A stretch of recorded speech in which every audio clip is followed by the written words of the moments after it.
자,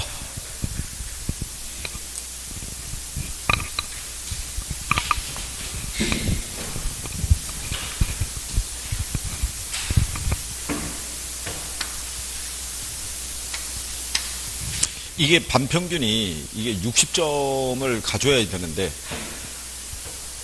이게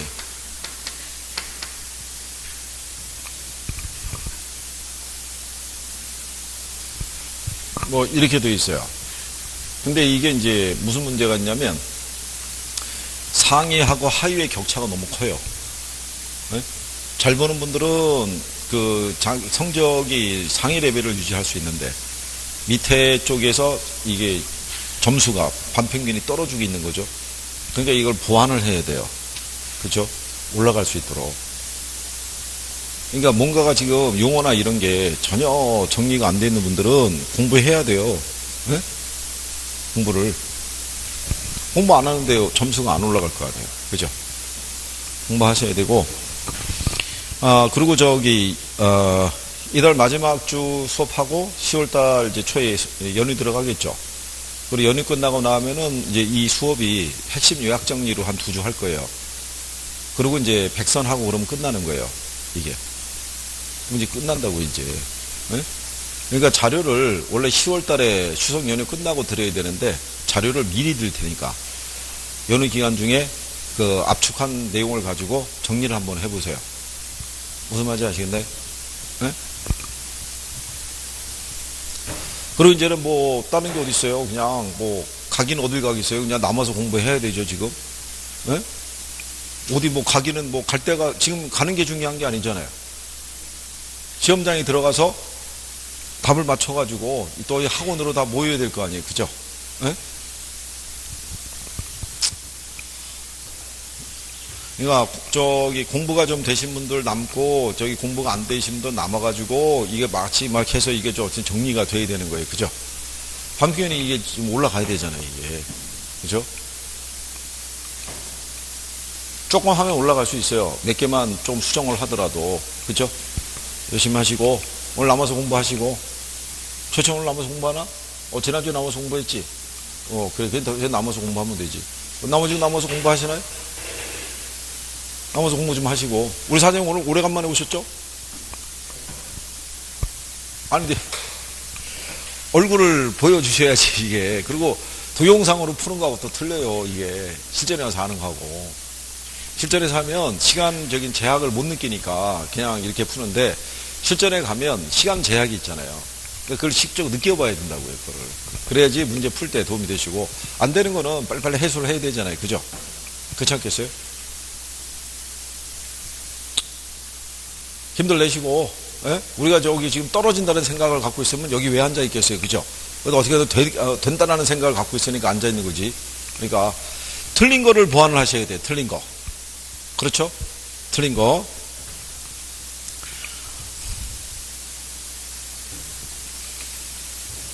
자, 그 다음에 16번에 가면 이 상환 방법이 있는데 이거를 맞춰줘야 되죠. 상환 방법은 제가 이제 이거 문제 풀 때 표현을 해드릴게요. 이건 풀어야 됩니다. 그럼 그걸 틀렸다. 그럼 그건 보완을 해야 되죠. 그죠? 예. 그러니까 우리가 지난번에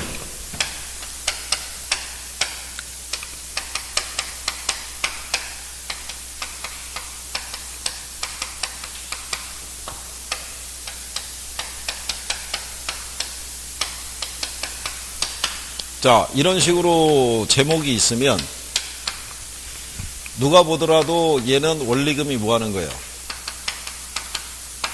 얘는 뭐 하는 거예요? 근데 얘는 원금 균등이기 때문에 이게 뭔지 모르니까 출제자들이 가끔 쓴다고 그랬죠? 얘는 원리금이 균등한데 이 안에서 뭐가 차지하는 비중이 서로 틀려져요. 이자하고 원금이 차지하는 비중이 서로 틀려지죠. 그쵸? 네, 이것만 알아도 뭐 여기 문제는 풀 수 있죠. 그래서 일단 틀린 거는 4번이겠죠. 원리금은 원금에 비해서 초기 원리금에서 원금이 차지하는 비중이 크다 그러면 틀렸을 거 아니에요. 그림에서 나와 있지만 원금하고 원리금의 1회차 월 불이백은 다르죠. 어느 게 크겠어요? 1회차 월 불이백은 원금이 크겠죠. 1회차 이자는 같을 수 있다 그랬죠. 대출 조건이 같으면. 그 다음에 대출자 측에서는 원금 회수 위험은 원금이 제일 작겠고요. 대출 초기의 원금 상한은 원금이 원리금보다 크죠. 그렇잖아요. 그러니까 4번하고 5번 지문은 이 구조만 알아도 우리가 쉽게 풀 수 있는 거죠. 그러니까 여기를 만약에 틀렸다 그러면 반드시 정리를 해야 되는데 정리가 안 돼 있는 거예요. 이 부분은 반드시 숙지를 해 주셔야 돼요. 시험에 잘 쓰는 거니까. 무슨 말씀인지 아시겠죠? 그 다음에 17번에 가면 주택을 기초로 우리가 대출 받을 수 있을 때 두 가지 쓴다고 그랬죠.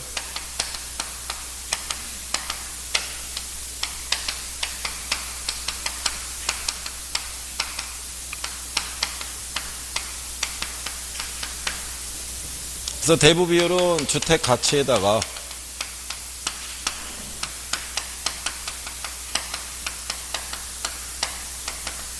얘를 곱해서 구하면 되고요. 총부채 상환 비율에서는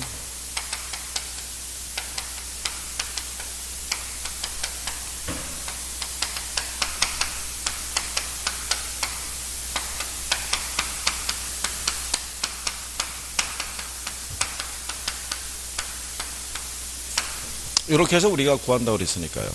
그러면 여기 지금 주택가치가 5억이잖아요. 대부비를 몇 프로 줬어요? 그러면 얘는 3억 5천일 거고요. 연 저당상수 0.1 줬고요. 연소득이 5천이죠. 5천에 대한 몇 프로? 그러면 3천이잖아요. 근데 빌린 돈에 대한 이자 200을 내고 있으니까 2,800. 0.1이면 10배라고 그랬으니까 2억 8천 나오겠죠. 그럼 두 가지 조건을 다 충족해야 되니까 얼마? 2억 8천. 답이 2번 이렇게 해서 마스킹하시면 되죠. 지금 이거 요령을 아시는 분들은 아시겠지만 이 중에서 지금 계산기 써야 될 건 하나도 없어요. 암산으로 계산할 수 있게끔 배열을 해주는 거예요. 그죠? 그래서 익숙해져 가지고 내가 하나 풀면 기분이 좋은 거죠. 드디어 푸는구나 이렇게 생각하는 거죠. 성적은 올라갔을 때 기분도 업이 되고 공부도 재밌어지고 그러는 거예요. 이게 계속 답보 상태에 있으면은 회의가 자꾸 든다고요. 내가 이걸 계속 해야 되나 뭐 이런 것도 있죠. 근데 그러기에는 이미 너무 멀리 와버렸잖아요. 그렇잖아요. 이걸 그냥 안 했으면은 그냥 그 날씨 좋았던 그냥 봄에 그냥 던졌어야 됐는데. 그렇잖아요. 봄을 넘기고 지금 여름을 넘어가고 지금 가을을 지금 맞이하고 있는데. 그렇지 않겠어요? 아침 저녁 공기가 틀리잖아요 지금. 그렇잖아요. 그래도 여기 지금 합격률이 높게 나와야 되는데 우린 지금 합격자 수로 따지면 곤란하다고 그랬죠. 합격률이 높게 나와야 되는데 그렇잖아요. 이게 지금 절반 갖고는 안 된다는 얘기죠. 이거 그렇잖아요. 더 올라가야 된다고요. 더 무조건 남아서 공부해야 돼요. 제가 강제력만 있으면 무조건 단행비에서 공부를 시킬 거예요. 그죠? 네? 못 가게 문 걸어 잠그고 그죠? 여기다 정신봉 하나 갖다 놓고 그죠? 막 해가지고 해서 진짜 열심히 해야 돼요. 이거 큰일 나는 거죠. 자, 부동산 투자회사 이것도 꼭 맞춰줘야 돼요. 부동산 투자회사에 관한 부분은 거의 매년 나와요. 매년 그냥. 예? 그래서 우리가 지난번에 제도에 대해서 해봤었잖아요. 그 지난번에 틀린 부분도 있었잖아요. 우리가 자기관리 부동산 투자회사가 있고 뭐가 있어요? 위탁. 그 다음에 요중에 얘만 뭐가 있다 그랬어요? 실체가 있다고. 얘만 무슨 회사예요? 주식회사예요. 얘만 실체가 있으니까 얘는 본점에 지점 설치할 수 있어요? 없어요? 할 수 있죠. 상근 임직원을 고용할 수 있다 없다? 얘는 다 되죠. 근데 얘네들은 명목회사잖아요. 그러니까 얘는 실체가 있다 없다? 실체가 없죠. 그러니까 얘는 지점 설치 돼요 안 돼요? 안 되죠. 상근 임직원 둘 수 있다 없다? 없잖아요. 그래서 얘네들은 이거 안 되고 그래서 자산의 투자 운영을 누구에게 위탁을 준다 그랬어요? 이걸 자산관리회사에게 위탁 준다 그랬죠? 그래서 자산관리회사의 자본금이 얼마? 70억.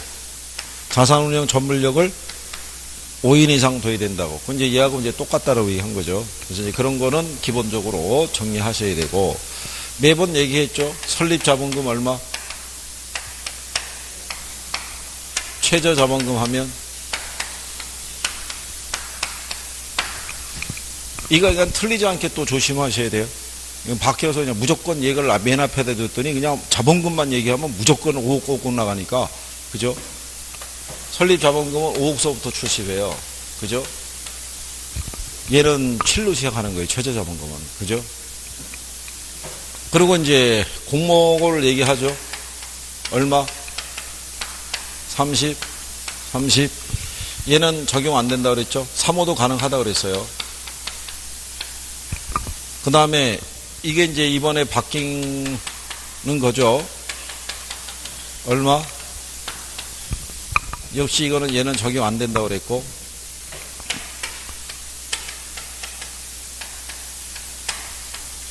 처분 제한하면은 국내 부동산은 몇 년?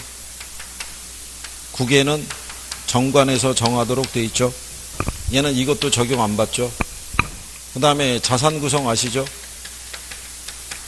100분의 80 이상이 부동산 관련 유가증권이 현금으로 돼 있어요. 그 중에 100분의 70은 부동산이 된다는 거. 적용 안 받고요. 차임이 사채 발행할 수 있다 없다? 있다. 가능하다는 거. 2배. 주총에 특별 결의가 있으면 몇 배? 10배. 그죠? 뭐 이런 것까지 우리가 매번 반복해서 하고 있죠. 그러면 18번에서는 틀린 게 5번이라는 걸 알 수 있죠. 네. 자금을 차입하거나 사채를 발행할 수 있잖아요. 그죠? 그래서 1번하고 2번에 그 자본금에 대한 부분에서는 3억 원 똑같고요. 자기관리만 실청이 회사고, 위탁관리 부동산은 얘는 본점에 지점 설치할 수 없고, 그죠? 간결하게 해서 맞출 수 있는 거니까. 18번이 틀렸다 그러면 지금 상태가 무진장이 안 좋으신 거예요. 지금 이건 꼭 정리해야 되는 거예요. 이건 이론도 아니잖아요. 이거는 법의 조문이잖아요. 그냥 투자회사법에 있는 거 그냥 그대로, 그죠?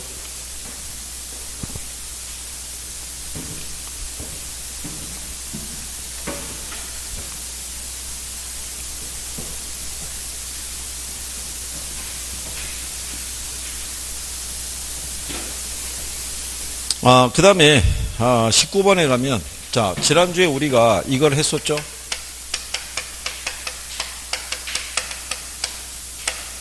최고 가격제를 문제로 다뤄봤잖아요. 지난주에. 그래서 최고 가격제에는 뭐가 있다?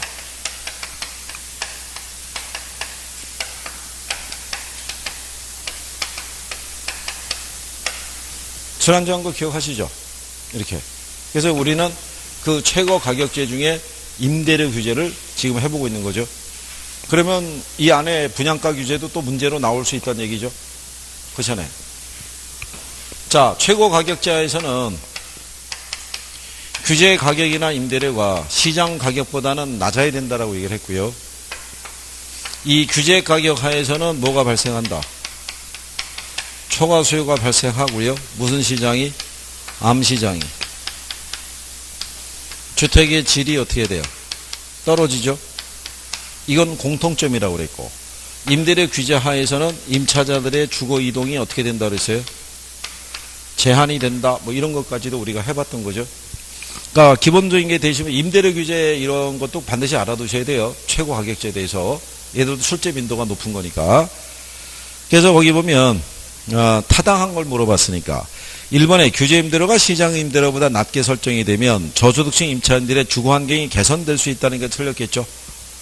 자, 소득 재분배 효과가 나타나는 건 단기라고 그랬어요. 그렇죠? 그러니까 장기의 소득 재분배 효과가 나타난다는 게 틀렸겠죠. 단기에 나타나는데.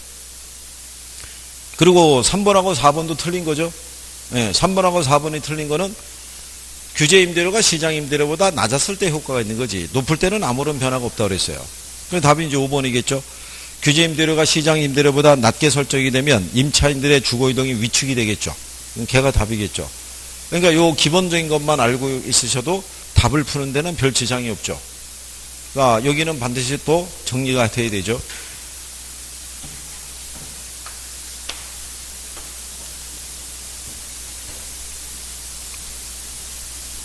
얘들도 시험에 잘 나오는 거니까요. 임대주택 정책. 그죠?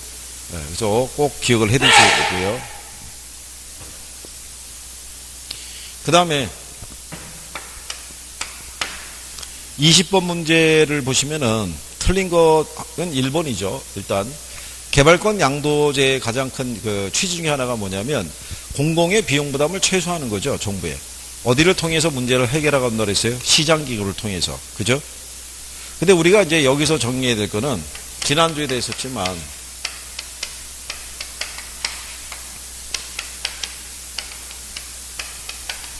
직접 개입하고 무슨 개입이요? 네, 간접 개입 방법을 구별하는 게 이제 필요하죠. 그래서 지문으로 넣어놨죠. 그래서 거기 보시면은 3번에 신혼부부 행복주택의 건설, 공공토지 비축, 공영개발, 공공임대보유 이런 것들은 정부의 직접 시장 개입이고 공 들어간 애들이 많죠. 근데 간접 개입을 가게 되면 자 조세 및 부담금 제도, 토지 개발 및 이용에 대한 각종 금융 지원 및 보조금 등은 다 무슨 개입이다? 간접 개입이다. 그러니까 직접 개입과 간접 개입은 당연히 어떻게 돼요? 구별을 해 주셔야겠죠. 무슨 말인지 아시겠죠? 그 4번에 나오는 토지 비축 제도라는 것은 토지 은행 제도죠. 그러니까 토지 은행 제도의 표현을 공공토지 비축 제도 또는 토지 비축 제도 또는 토지 은행 제도 이렇게 얘기하죠. 그럼 사서 비축해야 되니까 뭐가? 재원 조달에 대한 어려움. 그죠? 비용 문제가 발생한다고 그랬고 관리 문제가 있다고 그랬죠. 그렇죠? 그러니까 4번은 당연히 맞는 표현이고요. 그죠? 그래서 20번 문제에서는 답이 몇 번? 1번 이렇게 되는 거죠. 그러니까 직접 개입, 간접 개입 이런 걸 이제 한국 꼭 구별해 두셔야 돼요. 그럼 선생님이 이제 그것만 가지고 한번 구별해 보세요라고 또 문제 한번 내겠죠.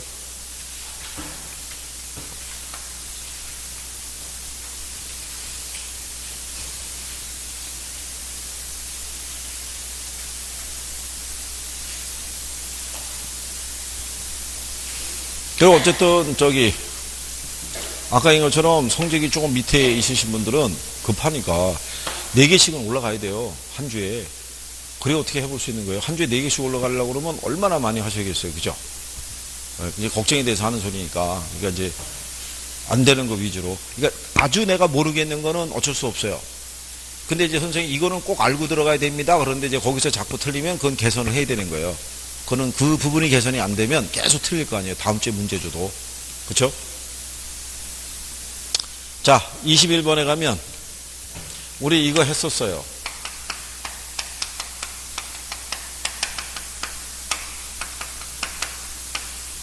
시장 실패 원인에 가면요.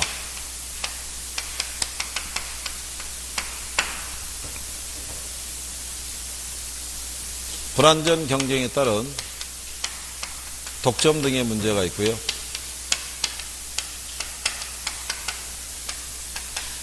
정보의 비대칭성, 규모의 경제에 따른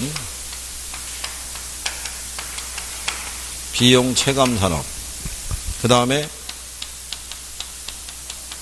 공공재,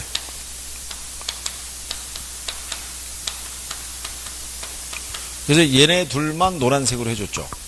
항상 할 때. 단독으로 나온 애들이 둘밖에 없다고. 얘는 그냥 제목만 알아도 된다고. 그죠? 그러면 이 공공재라는 거는 비경합성과 그 다음에 뭐를 갖고 있다 그랬어요? 비배제성. 그래서 얘는 일단 공급이 되면 공동소비가 가능하다고 그랬죠. 비배제성 때문에 무임승차자 문제가 발생한다고 그랬죠. 그래서 얘네를 시장기구에 생산을 하라고 그러면 무슨 생산에 문제가 있다? 과소생산에 문제가 있다 이렇게 얘기한 거고요. 외부효과 관계는 정해외부효과가 있죠. 얘는 시장기구에 맡기면 무슨 생산? 과소생산. 얘랑 관련 있는 현상은 핀피현상. 정해외부효과가 발생하면은 수요 곡선이 어느 쪽으로 가겠어요? 우측으로.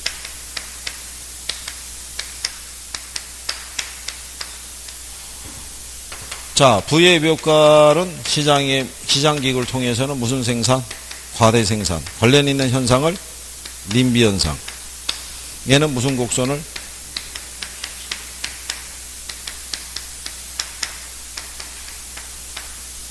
그러니까 이런 이제 기본적인 게 내가 정리가 되고 있는지 이렇게 해서 탁 이게 맞아 이렇게 해서 정리가 되어 있는지를 확인을 해 보셔야 되는 거죠. 우회보효과도 잘 물어보는 거니까.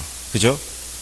그러면 거기 21번에 시장 실패의 원인에 관한 설명 중에서 올바른 걸 물어봤을 때 1번에 보면 공공재의 공급이 이루어진 후에 생산비를 부담하지 않은 사람은 소비에서 배제할 수 있다는 게 틀렸죠. 비배제성의 논리가 있으니까 배제할 수 없겠죠. 정과 부의 의벽과는 수요곡선과 공급곡선을 우측으로 이동시킨다는 게 틀린 거죠. 정의 의벽과는 수요곡선을 우측시켜도 부의 의벽과는 공급곡선을 좌측으로 이동시키는 결과를 초래하죠. 정보의 비대칭성도 시장 실패 원인에 해당이 되죠. 그 다음에 정의 의벽과는 과소생산과 과대소비를, 부의 의벽과는 과대생산과 과소소비를 유발한다는 게 틀렸죠. 정의 의벽과는 과소생산과 과소소비를, 부의 의벽과는 과대생산과 과대소비를 유발한다고 그랬어요. 그러니까 부의 의벽과가 발생할 때는 지역주민 자체적으로 해결할 수도 있어요, 없어요? 해결할 수도 있죠. 그래서 왜 아파트 단지 옆에 건설공사 이 현장이 생기게 되면 마을 지역 아파트 단지 주민 대표하고 건설회사 대표하고 만나서 협상하죠. 방음 펜스 설치해주고 가구당 얼마씩 보상해주고 이런 식으로 협상할 수도 있죠. 이번에도 왜 서울의 양천구인가요? 거기서 무슨 특별 학교 짓는 것 때문에 지역 주민들의 어떤 반발 이런 게 있는데 그것도 하나의 일종의 이걸 피하고 싶은 마음이겠죠. 부의 의벽과에 대해서. 그래서 그런 내용이고. 자, 그래서 시장 실패의 원인에서도 이런 애들 정도는 구별을 해주시는 게 필요하죠. 네? 이 애들은 상세한 것까지 할 필요 없어요. 얘들은 제목 수준 이상은 안 나오니까. 그러니까 얘네 둘만 세부적인 내용을 들어가면 나오는 건 얘들밖에 없어요. 꾸준히 나오는 게. 그죠? 공공재하고 외부 효과. 그러니까 외부 효과도 복잡한 것까지 다 안 해줘도 돼요. 기본적인 거라도 용어만, 어떤 거라는 것만 인식하면은 답을 풀 수 있게끔 배열을 해줘요. 그러니까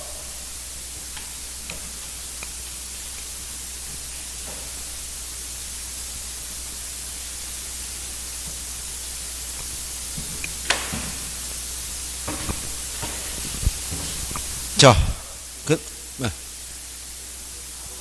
네.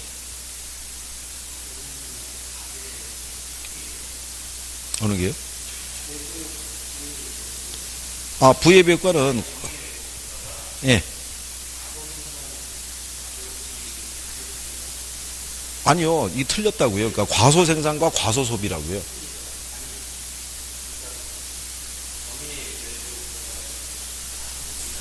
그렇죠. 적게 생산이 되니까. 과소생산과 편익이, 자, 이거 보시면, 정의 의벽과 같은 경우는 시장 기구를 통해서 생산을 요구를 하면, 얘는 여러분들 보시다시피, 사적인 비용과 무슨 비용이 있을 때, 사회적 비용이 있어요. 무슨 비용이 커요? 이 비용이 크니까 과소생산이 되거든요. 물론 얘가 공급이 되면, 사적인 편익과 무슨 편익이? 이 편익은 크죠. 근데 얘가 과소생산이 됐으니까 과소소비될 수밖에 없죠. 이 편익은 크더라도. 그렇겠죠. 그러니까는 정부가 뭐를 주고 보조금이나 자꾸 이런 걸 주면서 좀 더 생산량이 늘어날 수 있게끔 유도를 해주는 거죠. 왜냐하면 얘가 공급이 되면 사회적 편익이 그만큼 커지니까. 그죠?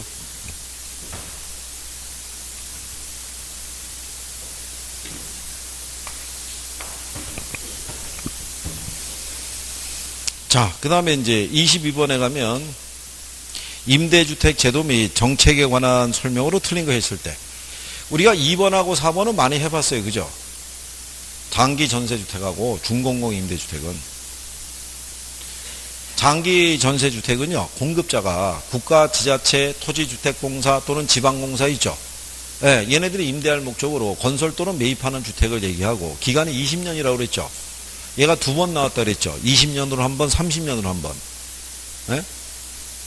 그걸로만 출제를 해주는 애들이에요. 그리고 중공공 임대주택이 있죠. 얘는 작년에 나온 거예요. 근데 얘가 작년만 나온 게 아니라 재작년하고 작년하고 연속적으로 나왔어요. 그죠? 근데 연속으로 나왔었는데 재작년에는 얘가 10년이었는데 작년에는 얘가 8년으로 나왔어요. 그러니까 작년에 법이 개정이 돼가지고 10년에서 8년으로 기간이 줄어드는 거예요. 그래서 개정되자마자 바로 작년에 이걸 다 풀어낸 거예요. 5번 지문으로. 그러니까 우리가 설명할 때 그랬잖아요. 중공공 임대주택 사업을 하는 사람은 8년 이상 계속해서 임대를 할 때 연평균 5% 이상의 임대료를 올리지 않는 조건으로 임대사업을 하면 사업자금도 지원해주고 세금의 혜택도 준다고 그랬잖아요. 그렇죠? 그리고 이 정부에서 쓰는 명칭이 신혼부부 행복주택이에요. 현재. 그래서 여기서 보면 이제 틀린 건 1번이죠. 정부가 임대주택 공급을 증가시켰을 때 임차수의 임대료 탄력성이 클수록 임대료의 하락 효과는 작아지겠죠. 커지는 게 아니라. 이건 우리가 이제 이렇게 해본 거죠.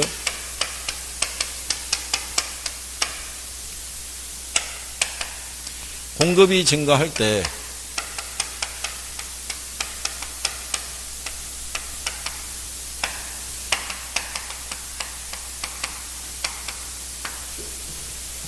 얘가 비탄력적이면은 가격은 어떻게 되겠어요? 얘가 증가하면은 가격이 어떻게 돼요?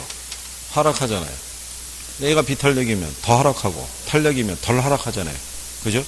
그러니까 이제 예를 들어서 이런 거죠.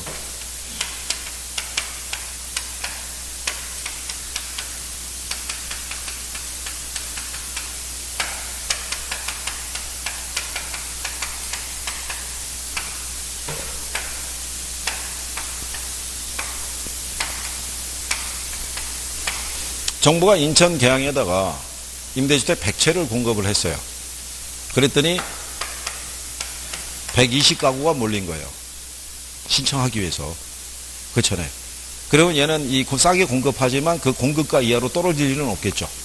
그렇잖아요. 경기 평택에다가 100채를 공급했더니 한 5가구만 신청하는 거예요.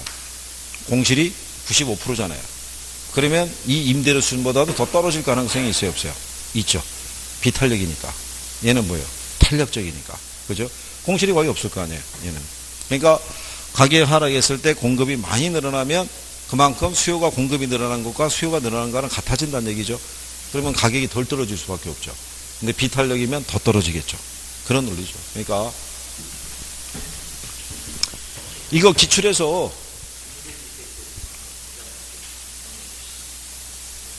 오는 거예요?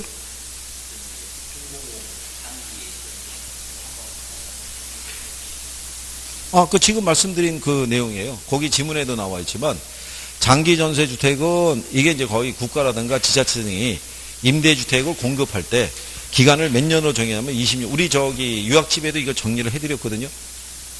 그 용어하고 다. 그래서 이제 요거는 기간이 20년의 범위 내에서 이게 이제 전세 계약을 갖다가 이제 체결해 주니까 시중보다는 싸게 공급해 주는 거죠. 이게 자체가. 그리고 준공공에서는 아까 인 것처럼 공공건설 임대주택 빼고요. 85평방미터 이하의 임대주택에 대해서 8년 이상 계속해서 임대할 거를 목적으로 해서 추진하는 사업에 대해서 요거는 아까 말씀드린 대로 자금 지원도 해주고 그 다음에 세제 혜택도 주는 게 준공공 임대주택이라고 좀 아까 설명해 드렸잖아요. 그렇죠. 단기 하는 게 있고요. 단기는 4년이고 기업에서 하는 것도 장기는 8년이에요. 걔도 두 가지가 더 있죠. 그거는 제가 요약집에다가 종류별로 해서 아마 다 해서 정리해서 넣어드렸는데 여기는 요약집을 그걸 안 썼죠. 제 걸 안 썼죠. 그렇죠. 그러니까 제가 착각을 했네요. 그러면 한번 문제를 한번 드려볼게요. 문제를. 어쩌 임대주택 제도에 대해서 자료를 이번에 오늘이 16일인가요? 13일인가요? 다음이 19일이죠? 19일. 다음 주나 다다음 주 정도 했을 때 자료를 미리 받아보시게 할게요. 거기에 정리를 해놨어요. 자료 드린 데다가. 그 임대주택의 이제 종류 사업이 여러 개가 있는데요. 기업형도 있고 일반형도 있고 이제 이렇게 나와 있는데 다 숙지하실 필요는 없고요. 일단 민간에서 하는 걸 기준으로 해서. 그래서 기업형보다는 개인이 하는 부분에 대해서. 이번 정부가 이번에 그 다주택자에 대해서 규제를 강화시키는 게 결국 그 사람들을 임대사업자로 전환을 시키려고 지금 규제하는 거니까 그게 꼭 기업형은 아니더라도 그죠? 그래서 그거는 그 자료에다가 제가 넣어드려서 정리를 시켜드릴 테니까 그렇게 한번 보시면 될 것 같고. 근데 요거는 왜 여기서 넣어드렸냐면 두 가지가 제일 많이 활용을 했어요. 준공공하고 장기 전세가. 그래서 시험에 각각 2번씩 인용이 됐으니까. 그래서 지난번에 설명해 드릴 때 공공주택에서는 이론보다는 요 제도를 정리하시는 게 도움이 돼요. 시험의 근래는 이제같이 단기, 장기 뭐 이래가지고 임대주택 정책에 대해서는 잘 안 물어봐요. 그러니까 그런 정도. 그리고 이제 입안이 또 차이가 뭐냐면 저희가 아마 오후에 뭐 별도로 강의를 한 게 한 번 정도 했나요? 여기 5월 달인가 그때 한 번 하지 않았나요? 문제집, 기출문제집인가 그거 가지고 한 번 했었죠. 그러니까 이게 많이 안 돌은 거예요. 많이 돌아야 되는데 많이 못 도는 거예요. 그게. 그래서 돌아야 돼요. 여기도 어쩔 수 없이. 그죠?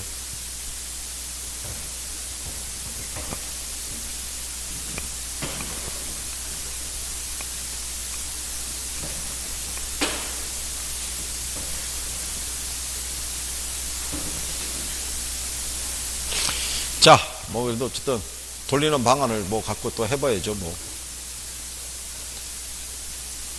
자, 23번에 가면 조세 정책 나와 있죠. 조정책. 이거 지난주에 그 문제를 드렸더니 또 어떤 분들이 아니 표현이 너무 좀 그렇다. 아니 그게 예를 들어서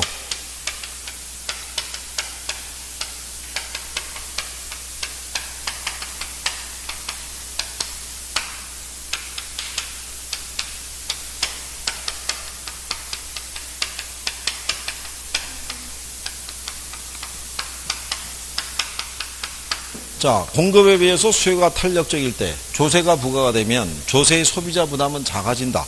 맞아요, 틀려요? 맞는 내용이잖아요. 근데 이게 또 문맥의 배열이 정확하게 해달라고 뭐 또 알려달라고 그래가지고 또 냈어요. 그래서 거기 가면 3번에 공급이 비탄력이고 수요가 탄력적이죠. 그러니까 당연히 누가 더 많이 부담해요? 공급자가 탄소비 되니까. 그렇죠? 그럼 4번을 가면 주택 공급이 비탄력적이고 수요가 탄력적이라면 여기까지는 3번하고 지문이 똑같죠. 누가 더 많이 부담해요? 수요자가 더 적게 부담한다는 거죠. 그러니까 똑같은 맥락이잖아요. 그죠? 그렇잖아요? 근데 이제 이게 우리가 탄소 비대라고 했으니까 정확하게 이렇게 아니라 수요는 탄력이고 공급은 비탄력이고 이렇게 해줘야지 우리가 풀 수 있다라고 또 얘기하셔가지고 또 반영해서 또 그렇게 해준 거예요. 그거를 뭐 근데 이제 그렇게 얘기하신 분은 또 본인의 입장에서는 답답하니까 어떻게든 하나라도 더 맞추면서 뭐 이렇게 가져야겠는데 표현은 자꾸 자기가 생각하는 표현하고는 안 나오고 자꾸 표현은 바뀌는 것 같고 점수는 안 나오고 그러니까 초조해서 이제 아마 그렇게 얘기하신 걸로 또 해요. 그래서 어쨌든 반영을 했어요. 그 다음에 완전 비탄력적이라는 표현이 들어가면 앞에하고 뒤에가 어떻게 된다 그랬어요? 같아진다고 그랬죠. 그래서 거기 보면 2번에 공급이 완전 비탄력적이면 누가 다 부담해요? 공급자가. 수요가 완전 비탄력적이면 수요자가 부담하죠. 그러니까 틀린 게 5번이겠죠. 공급이 탄력적이고 수요가 완전 비탄력적이면 공급자가 조세를 전부 부담한다는 게 틀렸을 거 아니에요. 그렇죠?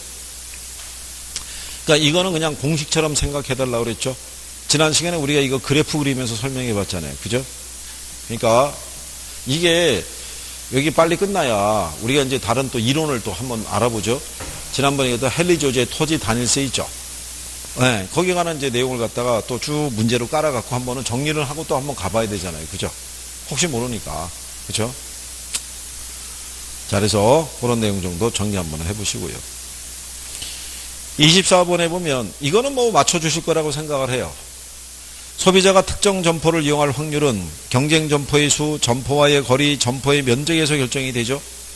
상권의 분석에서 결정론적인 접근보다는 확률론적인 접근이 필요하다고 한 사람은 당연히 누구겠어요? 허프겠죠. 허프. 그죠? 그래서 옆에 27번에 가면 허프의 확률 모형을 가지고 시장 점유율 계산하는 것 또 나와 있죠. 이거는 뭐 계산이 될 거라고 이거 혹시 계산이 안 되는 분이 있으세요? 허프의 확률 모형? 이건 기본으로 하고 들어가야 되거든요. 하고 들어가면 좋죠. 나오면 하나 맞출 수 있는 거니까.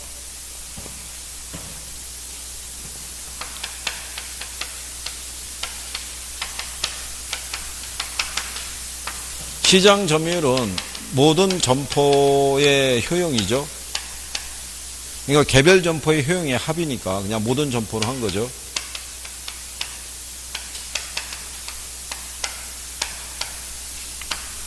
그래서 개별 점포의 효용은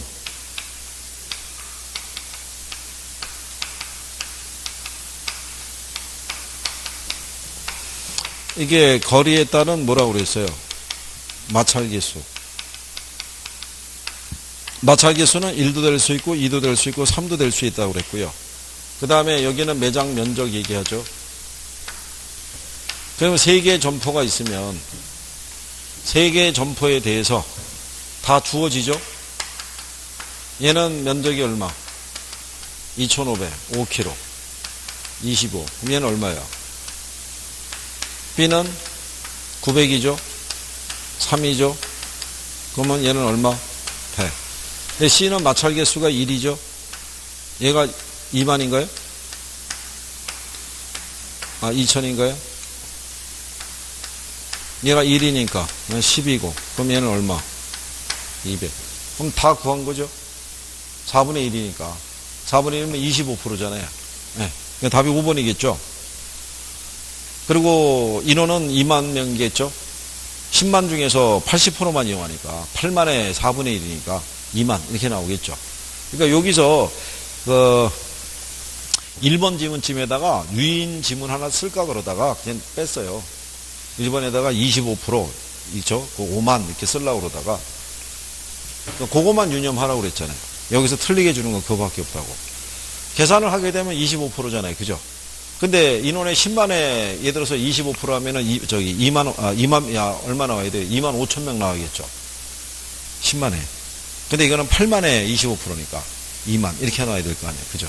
그러니까 그런 정도만 이제 유념하시고 그러면 뭐 여기는 크게 어려운 게 없다라고 생각하죠. 무난하게 풀 수 있다고. 나오면 여러분들에게 도움이 될 거라고 이렇게 생각하는 거죠. 추정을 할 때. 그래서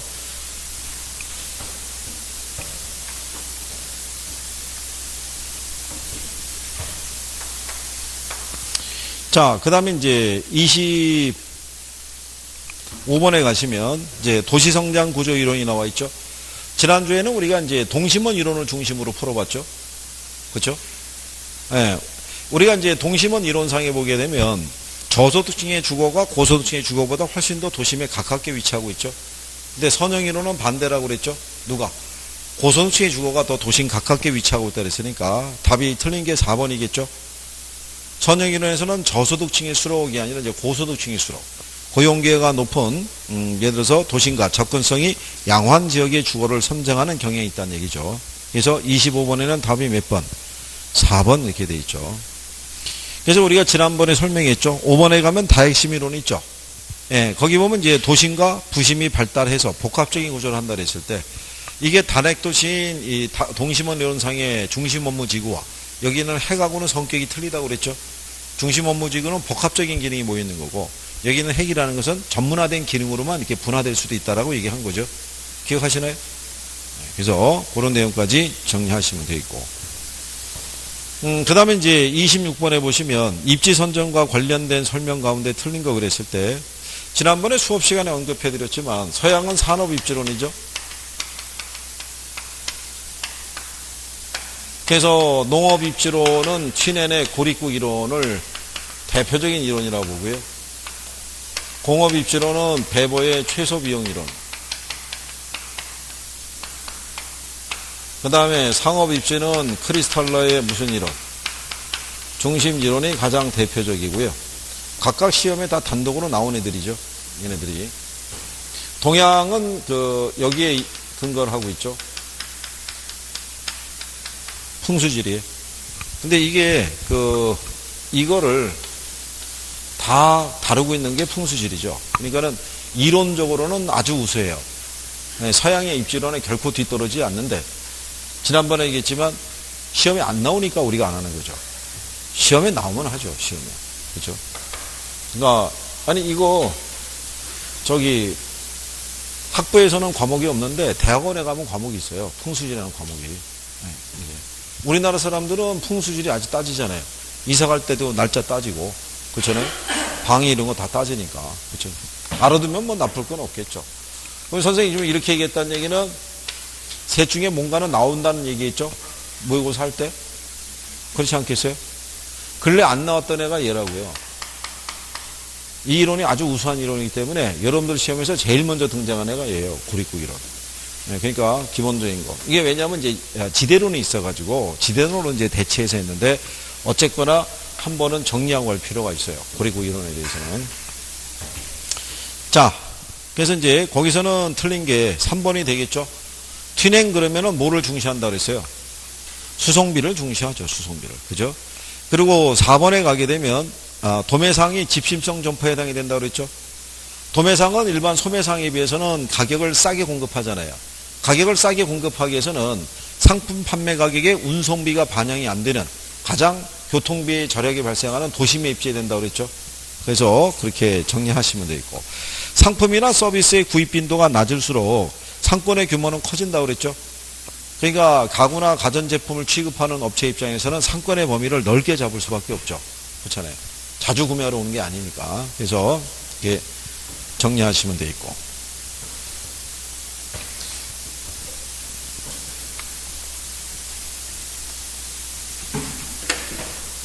그 다음에 우리가 지대론 할 때요.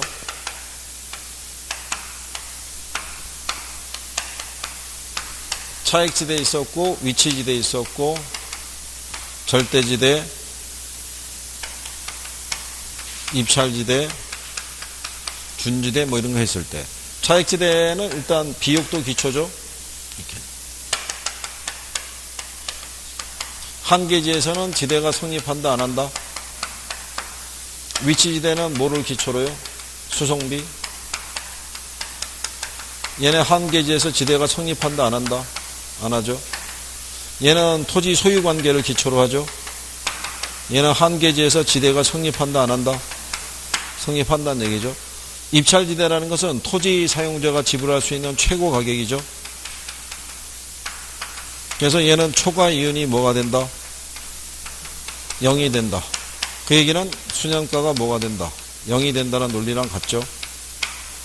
준지대는 단기에만 존재하죠. 장기에는 소멸된다. 뭐 이렇게 얘기를 했던 거죠. 그죠? 기억하시나요? 쭉 했을 때. 그러면 거기 지대론에서 보시게 되면 절대 지대선에서는 토지 비옥도가 지대를 결정하며 수학 체감의 법칙을 전제한다 하니까 틀렸겠죠. 이거는 차액지대 개념이겠죠. 그 다음에 3번에 가면 비옥도가 동일하더라도 위치에 따라 지대의 차이가 날 수 있는 건 위치지대죠. 4번에 입찰되는 수단가가 0보다 크게 되는 지대, 그러니까 틀렸겠죠. 수용가가 0이 되는 수준의 지대죠. 준지대설 5번에 가게 되면 그거는 준지대가 아니라 이건 차액지대 얘기겠고요. 답이 2번이겠죠. 위치지대설에 따르면 토지 소유자는 한계지에 대해서는 지대가 발생한다 안 한다? 안 한다는 거죠. 여기도 보면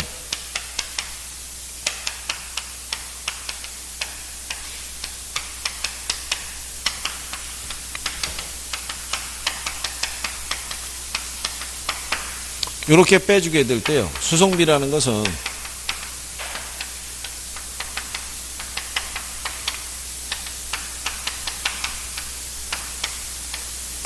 단위거리당 수송비에다가 단위거리를 곱할 때요. 단위거리당 수송비가 10,000원.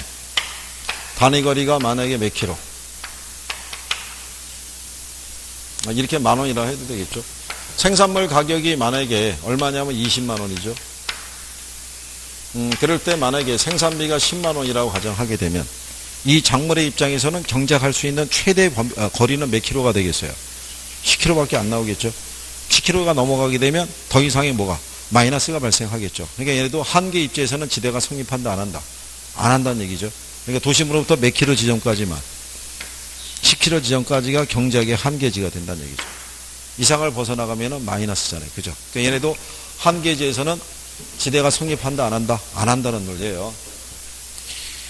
저거를 가지고 기출에서 한번 계산하라고 문제를 준 적이 있어요. 19km 지점까지 경작을 했을 때 이윤이 남는 애가 누구가 되느냐 이렇게 물어본 거죠. 저게. 자, 그래서 28번을 다른 학원에서 풀었을 때 틀린 사람들이 많았어요. 28번을. 그래서 그 양반들이 많이 틀렸던 게 21번, 22번도 많이 틀렸고요. 28번, 29번도 많이 틀렸고 38번, 37번, 38번도 많이 틀렸고 뭐 그렇게 틀렸었어요. 그래서 근데 이상하게 연번으로 틀리시더라고요. 그죠? 틀리면 뭐 하나를 틀리고 그 다음 거는 어떻게 맞추고 넘어가야 되는데 틀리면 묶어서 틀리더라고요. 근데 그렇게 했는데 그 반의 반평균이 61점을 넘었어요. 그렇게 했는데. 그러니까 우리가 지금 분발을 해야 된다 저기죠. 지금 떠올랐는데. 그지? 네. 단기에 이윤이 발생한다는 거죠. 단기에 기계나 기구 같은 얘들은 단기에 뭐가 증가해도 수요가 증가해도 공급이 못 늘어나잖아요.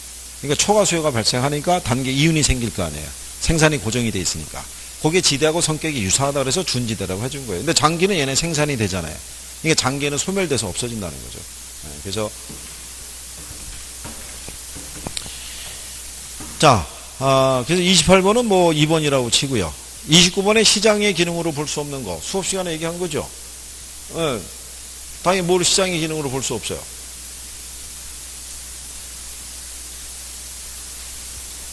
빨리 저기 3번이라고 얘기해 주세요. 답이 3번이잖아요, 3번. 그럼 또 설명을 하면요. 그 얘기가 또 나오는 거죠. 아, 탄식이 나오는 거죠.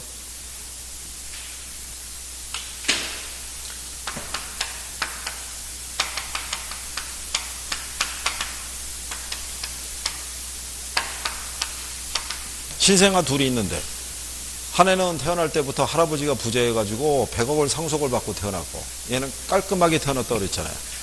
그렇죠? 그랬을 때 이대로 성장하면 이게 교육을 제공받을 수 있는 기회에서 불공평이 생길 거 아니에요. 그러니까 이거를 시장에서는 누가 뭐라고 할 수 없다고 그랬죠. 내가 많이 벌어서 내 자식에게 물려주는데 그걸 갖고 누가 시비를 걸겠어요. 그죠? 그러니까 이거를 시장에서는 못하니까 누가? 정부가 개입을 해서 상속세, 증여세를 부과해서 환수한 일부 재원을 가지고 얘들도 일정한 교육을 받을 수 있게 해줘야 된다고 그랬잖아요. 그러니까 소득 재분배는 시장의 기능을 통해서는 달성하기 어렵죠. 그러니까 정책에 가게 되면 정부가 시장에 개입하는 이유 중에 하나가 소득 재분배도 들어가는 거예요. 공동재 외부 효과의 문제 또는 소득 재분배, 저소득층에 대한 주거 환경 개선 이런 것들이 정부의 시장에 개입하는 이유가 되는 거죠. 그렇죠? 그래서 이제 그 얘기를 하고 있는 거죠. 그리고 거기 보시면 부동산 시장은 불안전하죠. 근데 초과인이 존재라는 것은 경쟁을 야기하죠. 무슨 얘기냐면 단독보다는 사람들이 아파트를 더 많이 선호해요. 아파트 분양은 잘 되는 거예요. 분양가 올리면 올리대로 그냥 100% 분양이 되는 거예요. 그러면 너도 나도 할 것 없이 건설업체가 뭐를 짓겠다고 난리겠어요. 아파트를. 그러면 그만큼의 아파트에 대한 부분이 공급이 늘어난다는 얘기가 자원 배분이 유도가 되는 거죠. 그렇잖아요. 무슨 말인지 아시겠나요? 네, 그 내용이죠. 그래서 그 과정에서 부동산 이용 및 이윤의 극대화를 이루는 과정에서 부동산의 양과 질이 또 조정이 되는 거죠. 그럼 사람들이 단독주택을 짓는 것보다는 단독주택 지으려고 확보했던 부지 여러 채를 갖다 합쳐가지고 뭐를 짓겠어요? 아파트를 지어버리는 거죠. 그냥. 그죠? 이거 소득재분배 논리는 여러 번 했죠. 그쵸? 저거 해갖고. 이거 있잖아요. 어저께 학생들이 많이 혼나가지고, 그 이후에 학생들은 편한 거예요. 더 이상 얘기를 안 하니까. 어저께 뭐 잔소리를 많이 했다는 얘기죠. 이걸 또 틀렸다고 그래갖고. 또 거기 원장님이 데이터를 또 주더라고요. 혼내주라고. 이거 틀렸다고 그래갖고 올라가가지고 답을 확인하면서 난리를 쳤다는 얘기죠. 그래서 이 부분의 답이 3번이고요. 그 다음에 이제 30번에 보면 시장과 정보에 대한 설명 중에서 타당하지 않은 걸 물어봤죠. 자, 3번에 보면 독점 시장도 독점을 얻기 위해서 지불해야 되는 기회비용이 모든 투자자에게 동일하다면 할당 효율적인 수위가 있죠. 근데 할당 효율적 시장은 완전 경쟁 시장만 의미한다면 틀리죠. 예, 걔가 답이죠. 그러니까 4번이 틀렸다는 얘기죠.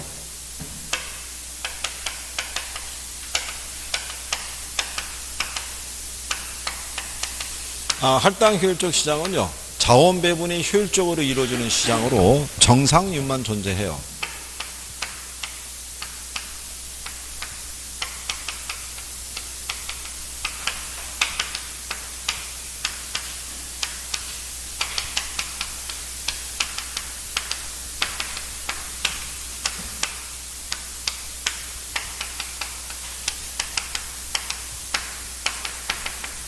이 상태가 돼 있는 시장이 할당 효율적 시장이에요. 이게 여기 보면 위험하고 수익률의 크기가 다 서로 같죠. 네, 같을 때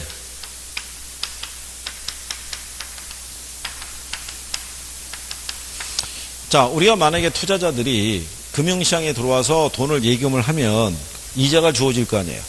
근데 이자가 제일 싸겠죠. 뭐가 작으니까. 위험이 작으니까. 근데 내가 주식에 투자할 때는 은행 이자율보다는 높은 수익을 기대할 수 있겠죠. 근데 그 수익은 자기가 감수하는 위험에 대한 대가만큼만 가져가는 거겠죠. 부동산 시장도 역시 마찬가지겠죠.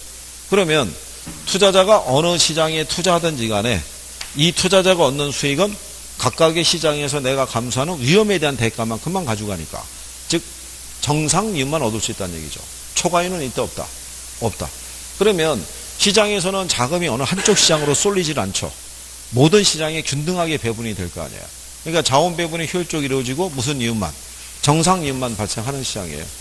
그러면 완전 경쟁 시장도 자원 배분이 효율적으로 이루어지죠. 이 시장 안에서는 균형 가격하에서 이게 같아지잖아요. 수요와 공급이. 그러니까 남거나 모자람이 있어요 없어요? 없잖아요. 그러니까 이 시장은 자동적으로 이 시장이 되는 거예요. 할당 효율적 시장이. 근데 우리가 알고 있는 부동산 시장 있죠? 얘는 불완전 경쟁 시장이자 무슨 시장이 성격을 갖고 있어요? 독점.